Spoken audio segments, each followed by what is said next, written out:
Good evening, ladies and gentlemen. Welcome to Atlantic Bushcraft Adventures. Tonight we are on episode 169, and every time I see the numbers getting up that high, it's just like, I can't believe we've been over 3 years doing this now. I don't know if I've said this at the start of lots of episodes, but it's still amazing. Every single time I see it, I'm like, holy crap, we've been doing this for a while.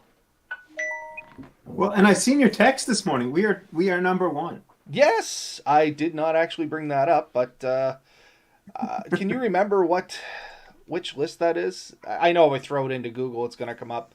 I'll look that up, but let's finish the intro into this. It doesn't matter, people. We are number one. Like, this is it. Like, we're at the top of some list somewhere on the internet. We are number one bushcrafting podcast in the world. This is our claim. You can argue it all you want. We don't care. However momentary it is. And for however outlandish the list is.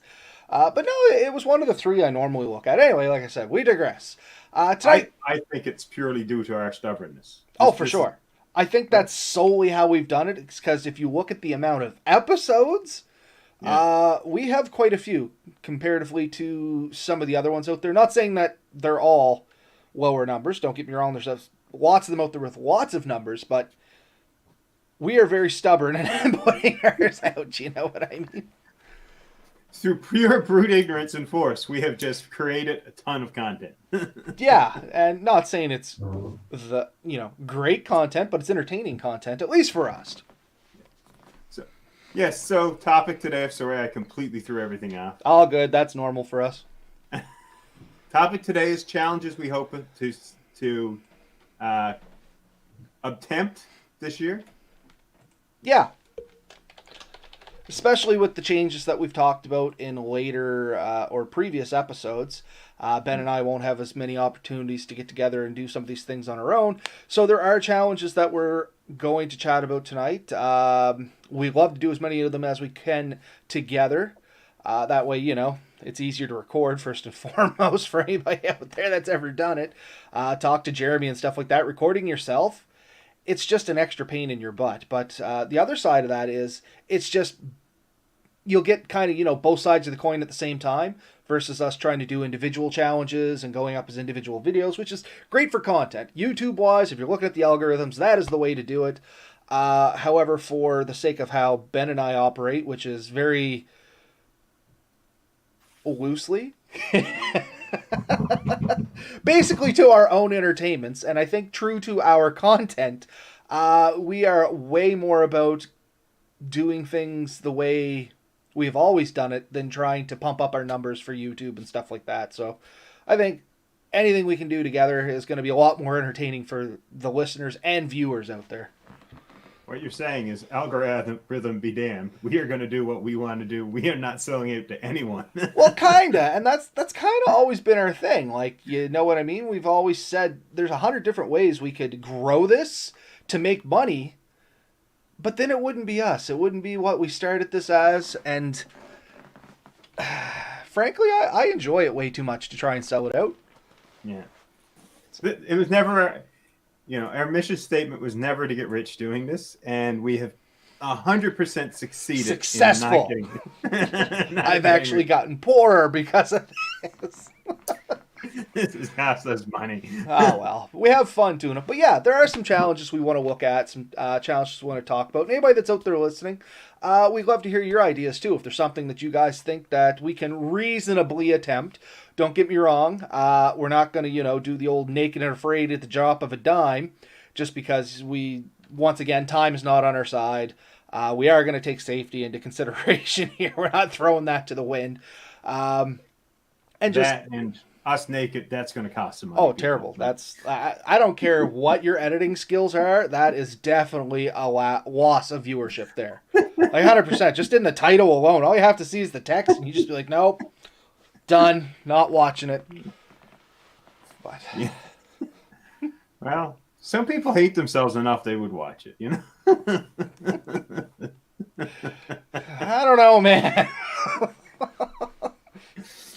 My wife may say otherwise. But anyway, yeah, there's some good challenges out there. Like, we've talked about some in the past, though. The big one that both came to our minds was, like, the dollar store challenge. And reasonably for us to do the dollar store challenge. Or what the Sorry, let me back up. What's the dollar store challenge for those of you that don't know? Dollar store challenge is you basically go into the dollar store, classically, literally the dollar store, not just any dollar store, the dollar store. Because I know I've seen people go into like the Great Canadian Dollar Store and stuff like that. But the reality is places like a Buccaneer, a Buck or Two, the Great Canadian Dollar Store, they have items, it's like 99 cents or more. You know what I mean? You can get stuff that's actually fairly high cost in there and fairly, I don't want to say decent quality, but okay quality. Yeah. You're not going to get like trail rated knives and stuff like that from there, but you're going to get some relatively good things considering the money you're spending. As we're with the dollar store, you pretty much are limited to like that 99 cent to, it's like $4 now, I think is the top end. But that's it for your per item, you know what I mean? And I think classically it was always done with 10 to 20 bucks. Realistically now, that's probably more the equivalent to like $30, $40. Because when it was originally done between the $10 to $20, like the top end was $2.50, maybe $3 for the real flashy stuff. And now it's like $4 is the standard you're looking at to go in there and get anything reasonable. There's not much in a dollar store anymore that's $1. In fact, even the stuff that's $1 is really $1.25 by the time they tax it and stuff like that. So exactly. Right. So you could say it's 10 items from the dollar store might be a better. And that's kind of where I would go instead of doing a cap or a dollar cap. I mean, within, well, no, even, 10 items. Because, I mean, what's the max you could hit? You'd be at 40 plus tax, right? So, yeah. Basically, it's another $1.50 every 10, so $6 in taxes at $40. But I like that 10 items to any items, but only 10, and that would have to include literally everything you're taking into the woods, including food or minus food would be the other side of this. I think it was a cutting tool, shelter, cordage, cooking, and food was the item. So most people came out of it with a tarp, a knife of some form. Okay, let's make some jot notes here. You're the record keeper for this. Oh. So the dollar store challenge, we're going to go 10 items, and we have to cover cutting. Cutting, cordage is the 4 C's or the 5 C's or something. Cutting, cordage, container. Cooking. Cooking, and cover. So we'll go with those. That's what we have to cover. And then whatever else we want to throw in there. So that's cutting, cordage, container, and cooking. You're already looking at 5, and that gives us 5 whatever items, which would be our food and stuff as well. Yeah. Fire and light throws in there, so you end up getting some kind of, usually a flash. Combustion. Combustion. I knew it's a... I knew it's C. I was thinking C. Yeah, because your container and cooking, I think, are kind of combined. Because your container can be your cooking device. Anyway, so let's take out... or combine container and cooking and throw in combustion. Yeah. And so I mean, it's a good challenge. It's a fun challenge, and it really doesn't cost that much because honestly, what can you get for $40 these days, anyways? I spend that at, you know what? Truthfully, take the family out. I spend more than that at probably McDonald's. By the time you pay for $2, if you're not off the special menu and all that stuff. But let's say you get 2 full adult meals. Happy Meal, everybody gets an ice cream at the end of it. I bet you're the best way of $30 for sure.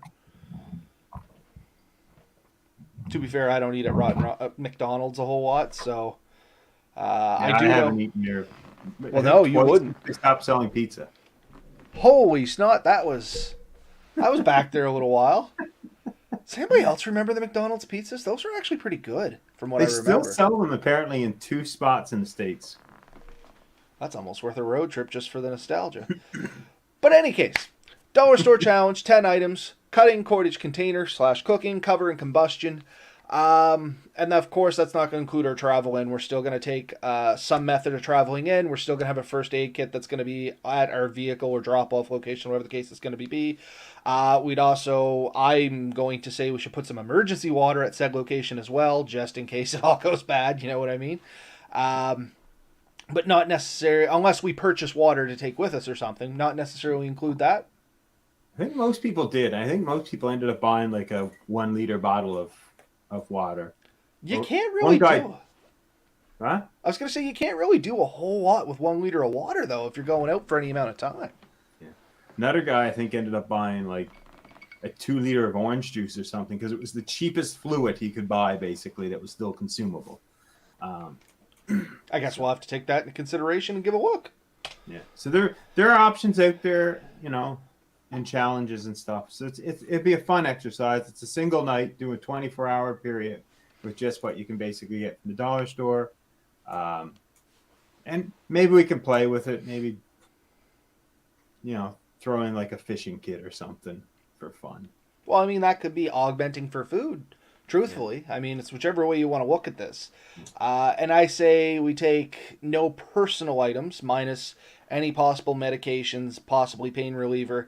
And I would hesitate to say maybe a little bit of duct tape, not for use in the challenge, in case you get a blister from walking or something like that, for strictly medicinal use. Yeah. Yeah. So, yeah, that's a challenge that, you know, my wife mentioned years ago we should try, and it's always been on the list of something we haven't done. So that's one I'd love to do. One I would like to try, and this is one we can do while we're out doing another one. This is not that hard at all. The one stick challenge. Have you ever heard of this? Making a tire fire out of a single stick? It has to be your whatever way you want to do it, but you can only use the materials that come out of that one stick. So is there a size limit to the stick? Because can I use like a single tree trunk? Technically, there was never... The way it was described to me is it has to be a single branch of a tree. You know what I mean? Branch, you can use, okay. And that's what it, but there was no limit on the size that I was aware of, except that you had to use one tool along with the one stick. So you could pick your knife or you could pick your saw, but you can't use both. Or an axe or whatever, but it's one tool, one stick, one fire. Or multiple fires, I mean, if you're feeling cocky, don't get me wrong. But... I'm picturing, honestly, poplar branch, because they get pretty dry and fall off. And you can get them, like, you know, 4 to 6 inches across, so you get a decent amount of wood. And you can break it down in a crook of a tree. So right there alone, like you can have like half the work done. And then just a good, more a knife, you can create your feather stick. So the way I look at this is I would probably use my axe or a hatchet or whatever, you know what I mean? Go for a piece of wood about the size of my wrist. And I would probably work on... Trying to think. I could try fire plow and write another one off my old bucket list, but I'm pretty sure I would die first. I'm not going to lie. Maybe between the two of us, but I think that's not the spirit of the rules either. I think classically most people either do hand drills or bow drills, and it'd be tricky to try and get a hand drill going. Unless it was the perfect time of year, all the perfect materials, and you practiced and built up your endurance for a good, 3 months beforehand. Because once again, here in Nova Scotia, for anybody that doesn't know, we don't have the best materials on the planet for hand drills. We don't have a lot of pithy plants, meaning a soft inner core with a harder outer core, because that's generally what you look for a hand drill. We only have 3 or 4 things that fall into that, and they're generally not dry in nature. Nova Scotia, as a coastal province, there's always a bit of humidity here. Everything's always, to some degree, damp. Not saying we don't get dry spells, don't get me wrong. Just here not long ago, we had a pretty harsh dry snap. There was fire bans on, the whole works. But generally, we always have that coastal breeze that goes through. Even if you're not right beside the coast, like Nova Scotia is not that big across. The moisture carries through, and we are surrounded on three sides by water. So it's basically any direction the wind is blowing, it's carrying some sense of moisture. I think we're surrounded on 5 sides by water. Some days it feels like it. But Bay of Fundy comes right in the center here, man. Yeah, more or less. It's just kind of like a little sliver that runs off into New Brunswick, truthfully. But, yeah. But no, and you know, that might be a good one for us to do when we're apart. So I can try to do that in BC. I know when the guys did Alone, that was the struggle out there, was everything is damp. Like, it's damp here, it's damper out there. So, you know, try the challenge in a couple locations, but they have way more plant species, I think. Well, see, a big advantage that you'll have out there, I think, if I remember correctly, is you should be able to get cedar a lot more readily than you're going to get in Nova Scotia. In Nova Scotia, I used to work in the woods. I think I've seen, like, literally 3 cedar trees. The entire time I've been in the woods, 3 cedar trees, and I'm pretty sure they were probably, like, old properties that somebody had planted the cedar tree or something like that, and since the house had gone in, because there were signs of foundations and things like that. You generally don't get cedar trees in Nova Scotia. We don't get the weather for it. Not that they're not here. They're just a very elusive rarity, almost like cougar sightings. You know what I mean? Something else that I will have to look at. I was about to say, at least I don't have to dodge cougars or wolves. The worst I got here is bear and coyotes. Yeah, well, you know. I mean, you have to add a little bit of interestingness to your new selection of floral fauna. I figure I'm ugly enough, I'll be fine. So, speaking of ugly, and you have the lavvu we wanted to test out. Yes. Each make a loadout and then trade and make do with the other's kit. Now, there's an interesting challenge. I wasn't trying to blindside you there. This just literally popped up from RMS or RM Shoots. And it was literally suggesting they came up there, and that'd be interesting. However, I have a sneaky suspicion that Ben and I's loadouts would be very similar. Probably wouldn't be that bad, honestly. But... No. Each make a loadout, then trade, make the other do with the kits. We could try something like that. Maybe we go out of our way to make it more interesting. Yeah. Set up some challenges.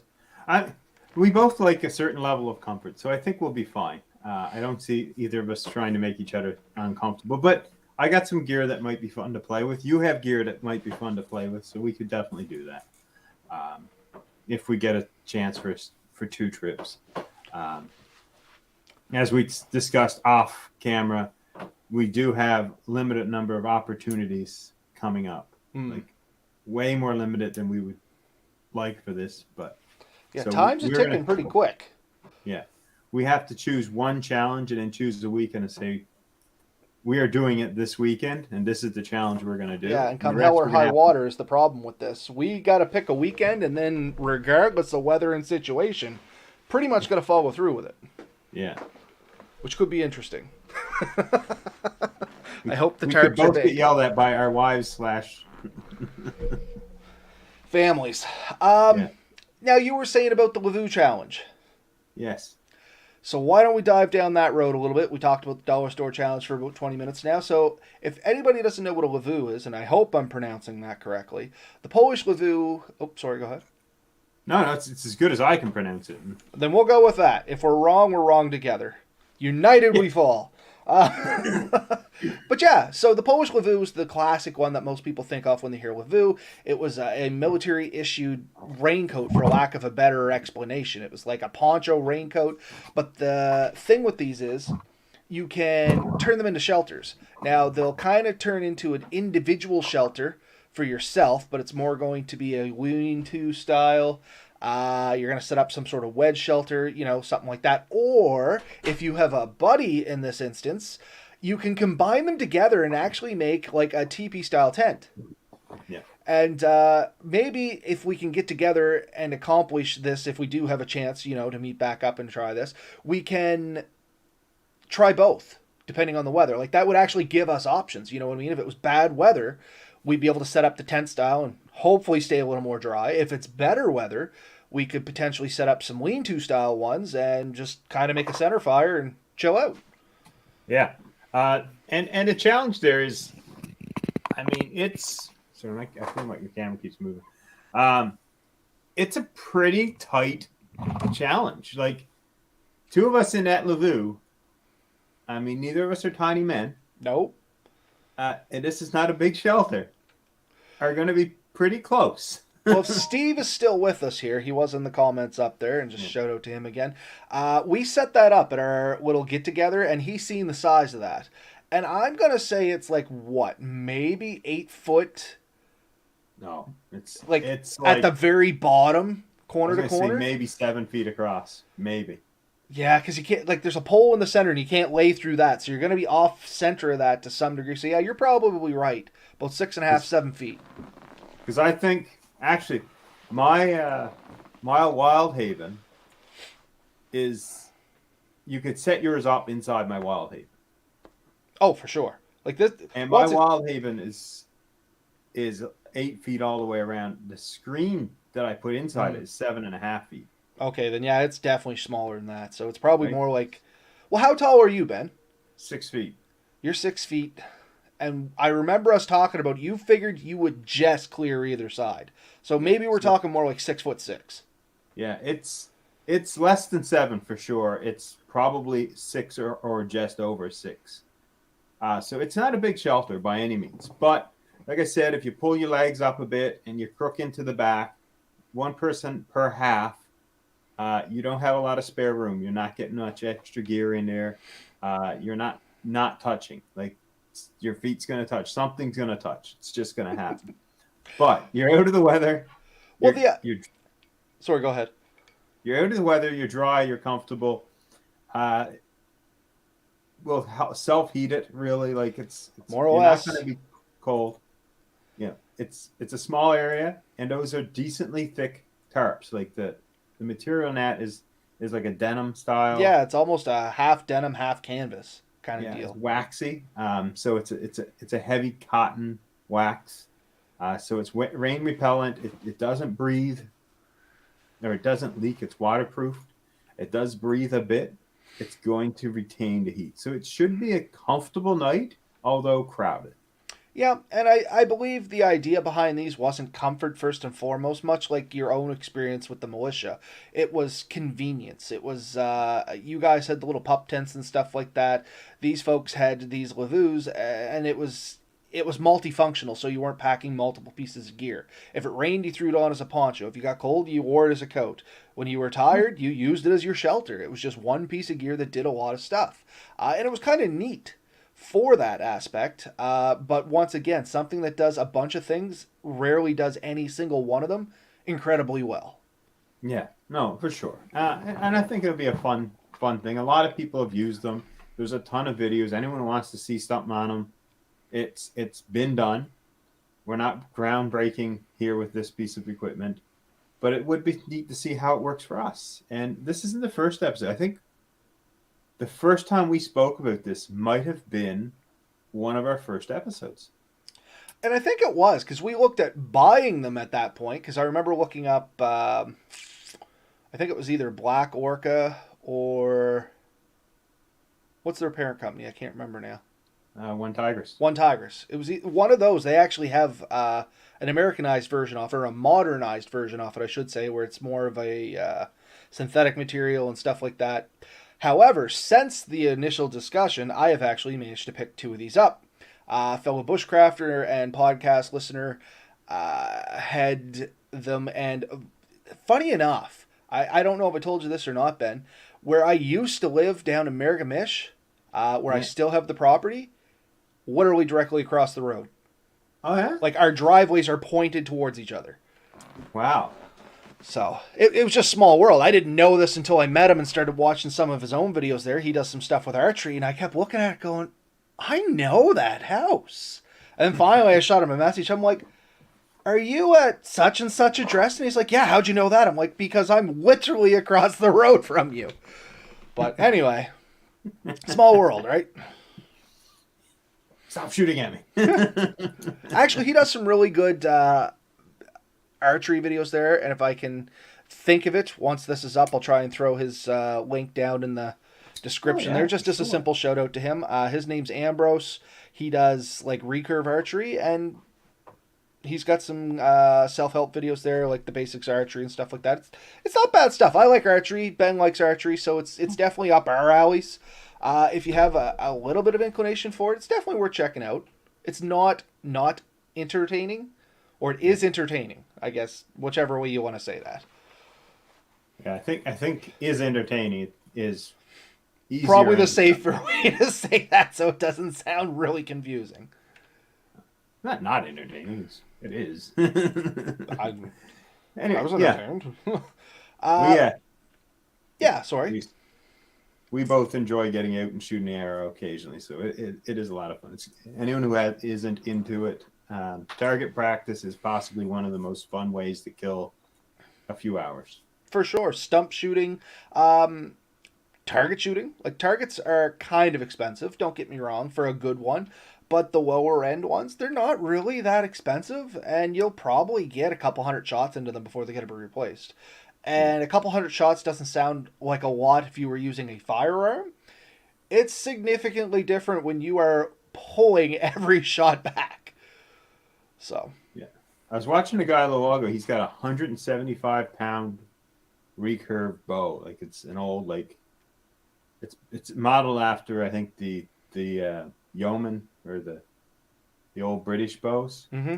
Buddy's got to have arms on him like my legs to pull 175 pounds back. The guy is built like he is all muscle. There's not an ounce of fat on him. Like, when he's pulling it back, he's shirtless, and you can see the muscles rippling, and he's not getting a full pull. 175 pounds. For anybody that's never shot a bow, I can tell you right now, if you say, 100 pounds isn't that much, I could pick that up. There's a difference, once again, between picking something up and literally pulling it across your chest. Well, I have a 90-pound bow, and it's all I can do to pull it back most days. And this guy figures he's looking at 2 years of exercise to be able to reliably pull this thing back all the way. Yeah. He's already put a year in it, and he figures he has a couple years to go before he'll be able to do a full draw. And it's impressive what he's doing. So I'd say he's probably at 120, 110 draw weight right now. Oh, man. But no, archery's a great way. And yeah, anyway, sorry. Once again, rabbit holes. But they're fun. What was another challenge I want to do? Oh, this is the one I wanted to do, Ben. The old one-match challenge. Oh, yeah. The one-match challenge. And I would almost put that down to a paper match. You know, like the old book of matches, not the box of matches. Let's use a book of matches, because then there's other considerations you have to take in with that, because moisture now becomes a lot more of a problem. Because if the sulfur and stuff on the end of that match gets wet, they're real hard to dry out. Usually it flakes off of the paper matches. Have you ever seen someone do the 2-fire challenge with a single paper match? I've seen them where they split them. Yeah. I've attempted splitting a match, and I have had no luck doing it. I've seen it done with the paper matches, and they split it along the grain, so you're not cutting, you just peel it apart. Yeah, it's more like you take it down the thinnest part and it folds open, but now you got a real floppy match, and you have to make sure these things are super dry. Yeah. Once again, tiny bit of moisture ruins a book of matches. Even like high humidity outside can affect how those light. Oh yeah. It's definitely a challenge. It's a good challenge. It's a fun challenge. It's a good challenge to demonstrate the necessity of preparation. And you could combine that with your single branch. Because if the bow drill doesn't work, then you burn it all with the match. Yeah. So I mean, because I've never had great luck with friction fire personally. So friction fire is tricky. Once again, Nova Scotia materials aren't the greatest, not impossible, but not the greatest in moisture. Once again, and if it's a dry day out, I can guarantee you the ground's still damp. Yeah. Oh yeah. You only get a few dry days here. But just ask my backyard. I mean, yeah. No, but it is true. Like, Nova Scotia is a damp province, always is. That's why we fight fire on the eastern side of Canada, way different than like central to western Canada. Because honestly, folks, you can't go more than a couple kilometers in any direction in Nova Scotia without hitting some large body of water.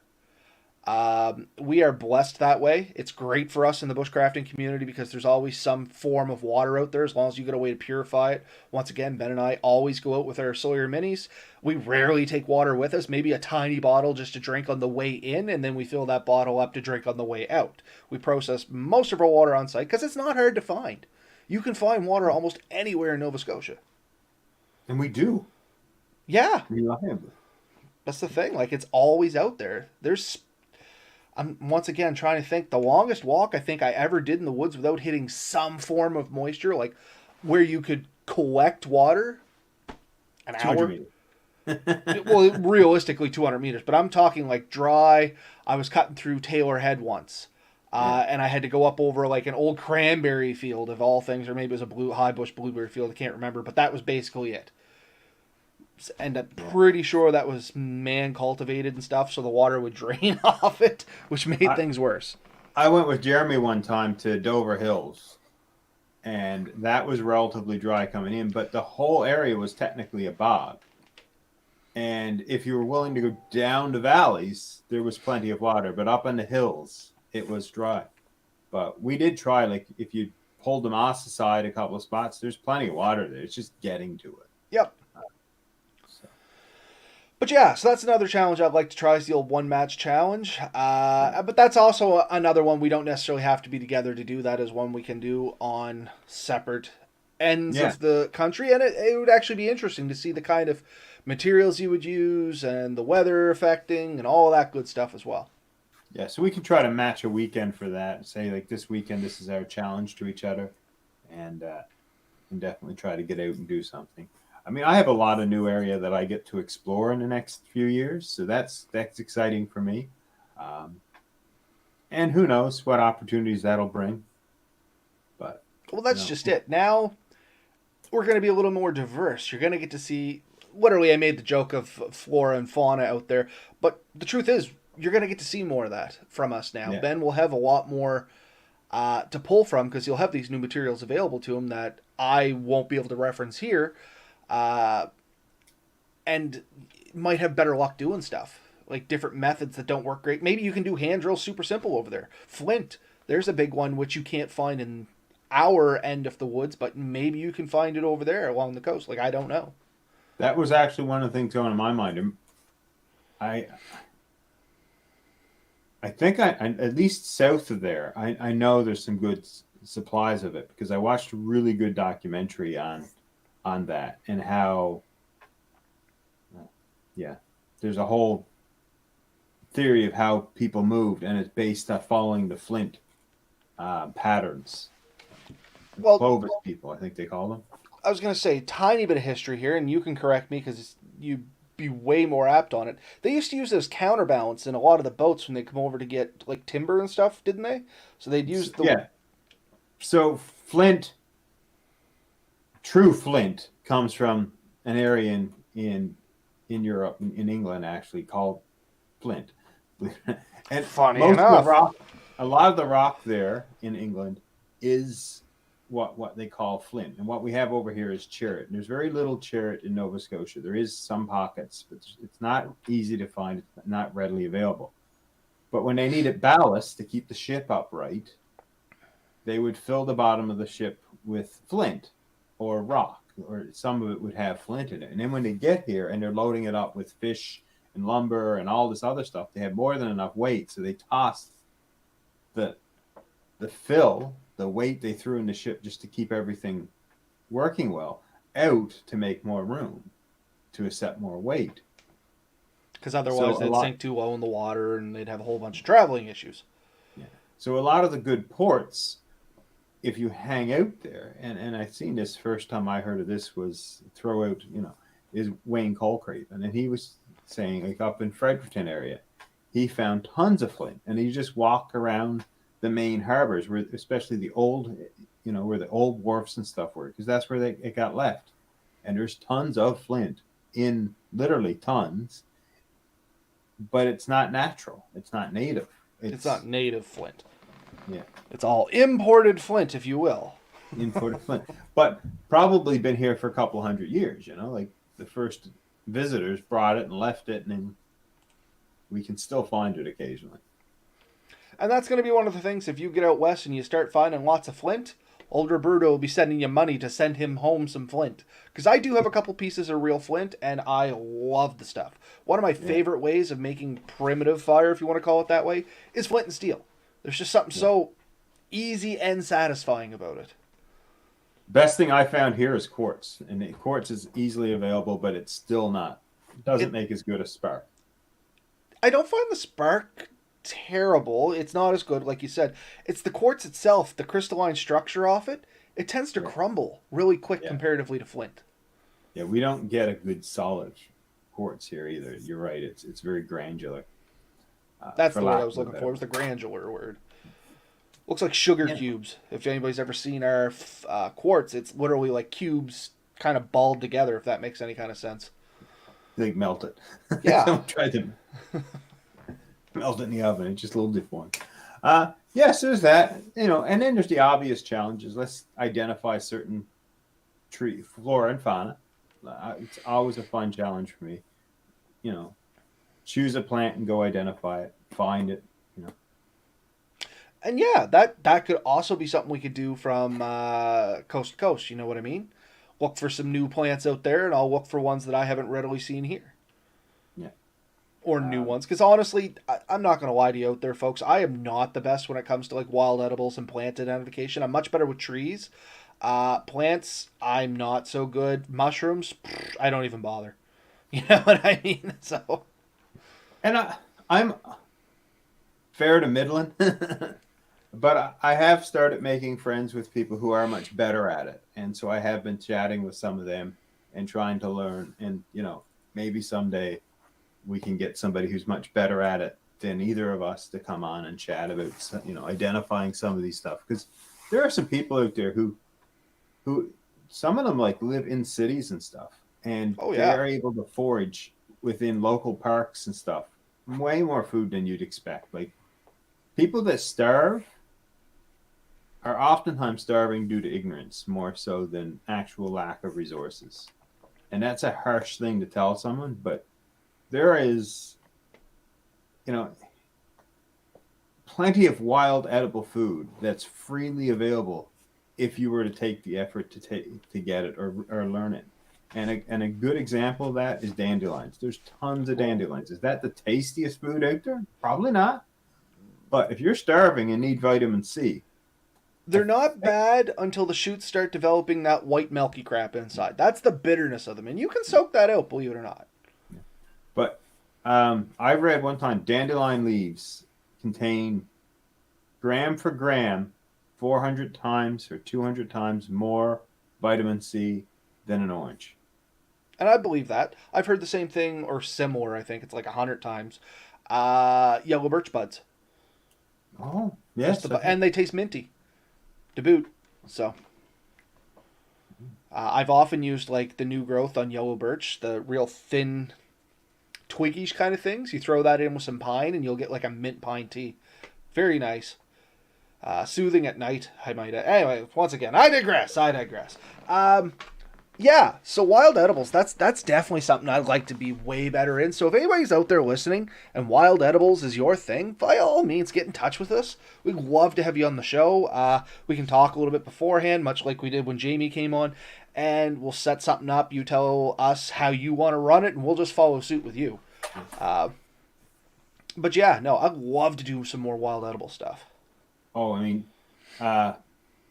mushrooms, fungi alone is a whole genre that's really fun to explore. And I've tried a few new ones in the last couple of years that I never thought I would try, but now I'm getting much more comfortable with it. I've known about ferns for years, but growing up, I didn't know a lot of people that ate Fiddleheads, but now I do, and I know a bit better what to look for. Now I see it all the time. Mm-hmm. A buddy of mine literally just sent me a photo 2 days ago. Big feed of fiddleheads and trout. Oh, yeah. So right? Yeah, this is about the time of year for it, too. They're might be starting to get to the tail end of it. Yeah. Berries. Now, berries I'm a bit better at. I mean, man, cranberries, partridge berries, blueberries, blackberries, raspberries, you name it. There's a service berries Service are berry or somewhat tea berry, same thing. berries. Sugar berry is what we call them natively here, or maybe Yeah. that's just my area, but that's what we always called them. But I mean, for us, and I Labrador. There was a Labrador one we used to eat too. Lab Uh, tea? No, that's something lab else. tea. Yeah, but there's a berry associated with that. I think it's the white ones.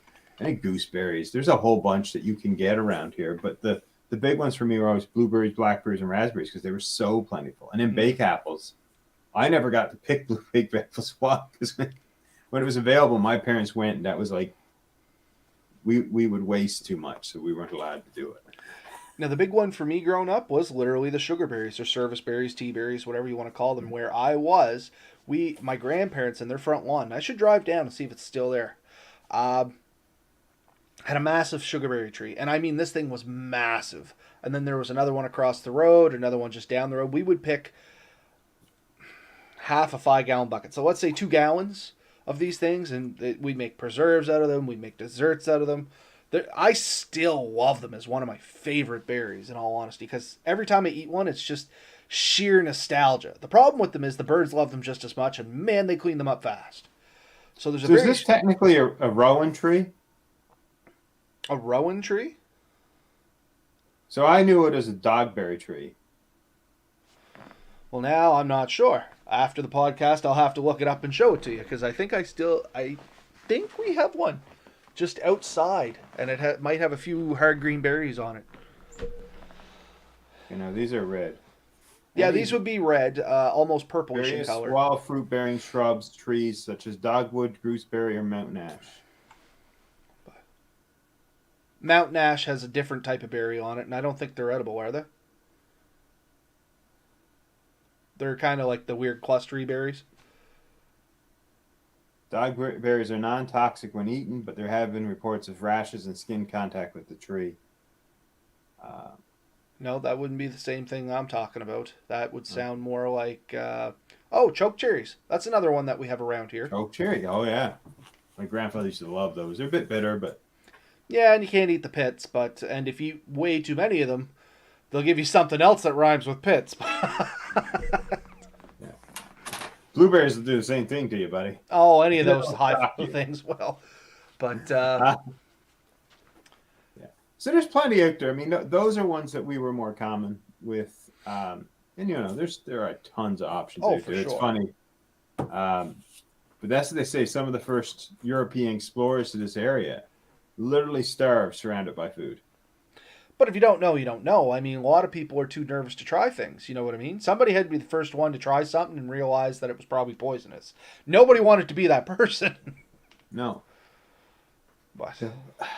And it's disappointing when you find out that, you know, the food you needed was like so plentiful, you were surrounded by it, but you just didn't know, and so you starved. Like, it's, you know, that's the disappointing thing, is to find out after the fact, but it happens, you know. Wild carrot, that's another good one. Have you ever had wild carrot? No, I have heard of it. I'll see if I can try and find you some. It's been a while since I went hunting, a couple of years. But I'm pretty sure I can still figure it out. Yeah. But anyway, yeah, that was kind of some of the challenges that we had talked about in the past, and we had talked about in private to ourselves, as well as we'd mentioned them on the podcast.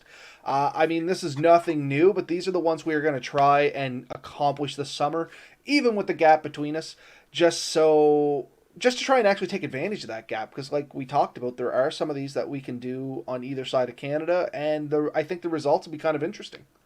Yeah, for sure. So that's the things we want to look into. We'd love to hear other challenges. I mean, we have already heard a couple on here, swamping gear and stuff. The challenge that we do have that is the distance is going to be much greater. And honestly, even with the hour or so we have between us, has been a challenge sometimes. Yeah, and that is something I guess we've mentioned in other podcasts. Once the separation, we'll call it, is completed, we may look at moving the podcast a little later, which not going to be so good for us East Coast listeners, but I think those that want to listen will still be here. Better for the West Coast listeners, and probably a lot better for our overseas listeners. because we have a lot of people from like Norway and Ireland and United Kingdom. They get on for like 5 minutes and they're like, oh, it's just the wrong time. I gotta go. And maybe this will open up some doors there, and we'll get some new people coming in. And we really encourage you to. If you are, not in our local Eastern Canada here, and you always wondered what time it was, it's 8:30 Atlantic Standard Time currently, but once this we are on either side of Canada, we're looking at maybe pushing that to 9:30 Atlantic Standard Time, which is going to, like I said, open up some doors, I hope. The other option we haven't discussed, but is a possibility, is look at doing it in the morning. Yeah, and that might be an option too. Because you're 4 hours behind me, so how would that work in the morning? We'd have to figure it out Yeah. if there's a day that you would be available when, if we could find a spot. It may not work, right? We'd have to look at both our schedules and figure out when are we both available. But either later at night or earlier in the morning for one of us might be a possibility. For sure. And I'm trying to think, because it's just 9:30 here. It'd be just 5:30 over there, wouldn't it? 4 hour difference? Yeah. Okay. Yeah, anyway, that's something we're going to work on our end, but we are looking at ways to keep this running with very little interruptions and maybe just some minor changes for everybody out there, because we have had those questions. We've addressed this in a previous podcast, but just to reassure everybody, we are still very diligently working towards keeping things as smooth as we can, keeping the content coming out weekly like we've always done, and hopefully lining up more of our individual videos to upload to our YouTube channel. So nothing has changed there. Some of it got delayed a little bit just between the trying to rearrange some of this new stuff, but it's not going away. No. But yeah, I think that's it for me for tonight, Ben. Was there anything else you want to say on the challenges? I think I said all the ones I'm interested in. No, I think those are some of the big ones. Obviously, we're always looking for little challenges, and we set little challenges for ourselves all the time when we get out. Improve skills, test equipment, things like that. But yeah, There was one major challenge we never talked about that we wanted to do. What was it? The saran wrap. I can't believe we forgot about that. So real quick tidbit at the end here, because it's less of a challenge and more something we want to do. We want to go make a shelter out of saran wrap. We've seen a couple of videos off it. Man, it looks fun. It's not, well, it's pallet wrap. Pallet wrap. And I have the roll. Oh, sweet. I got some too. Right. I already picked it up.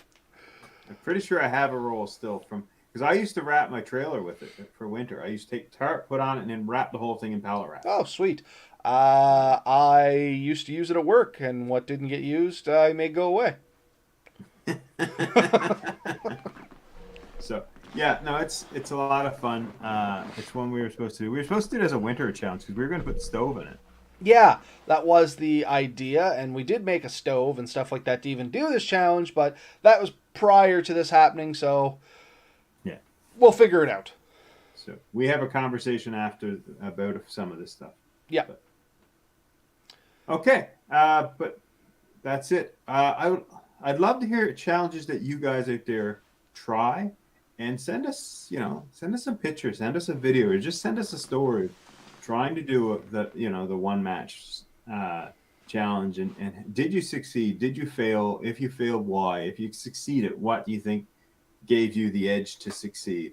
Same thing with the one stick challenge, or anything like just do a challenge with a tarp or dollar store equipment, or camping with a certain budget, or camping with a kid. That's always a fun challenge. That's just real life there, Ben. Wow. How many people have I met over the years say, oh, we would love to do that, but we got kids, we just can't. Well, you can. You definitely can. But understand it. Sometimes it's just too much for some people. Maritime Archery and Bushcraft from Pace Driver. Was that the name of the channel? Anywho. Sorry, it just popped up there, and I want to make note to it in case that was the name of the channel I'm supposed to include in the comments. Save me from finding it. Yeah. Okay. But yeah, get out there, have fun, be safe, test your gear before you go. As always, see you next week, folks. Have a good night.